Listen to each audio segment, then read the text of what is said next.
శ్రీ కార్యసిద్ధి ఆంజనేయ స్వామి temple పేరుకు తగ్గట్టే మన కార్యాలను ఖచ్చితంగా నెరవేరుస్తారు అనే నమ్మకంతో భక్తులందరూ వెళ్తూ ఉంటారు. ఈ టెంపుల్ బెంగళూరు గిరినగర్లో చాలా ఫేమస్. అసలు ఇంతమంది భక్తులు రావడానికి, ఇన్ని టెంకాయలు కట్టడానికి ప్రాసెస్ ఏంటంటారు?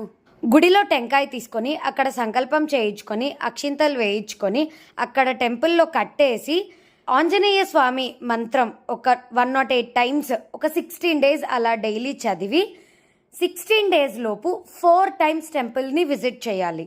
విజిట్ చేసిన ప్రతిసారి 16 ప్రదక్షిణలు చేయాలి. 4 టైమ్స్ ఎప్పుడంటే, ఒకటి మనం సంకల్పం చేయించుకున్నప్పుడు, ఇంకోటి 16th డే, అండ్ ఈ 16 డేస్ లోపు మిడిల్లో ఎప్పుడో ఒకసారి 2 టైమ్స్ వెళ్ళి రావచ్చు. నెక్స్ట్ డే మన టెంకాయ ఇంటికి తీసుకెళ్లి ప్రసాదం చేసి అందరికీ పంచితే పుణ్యం అంటారు.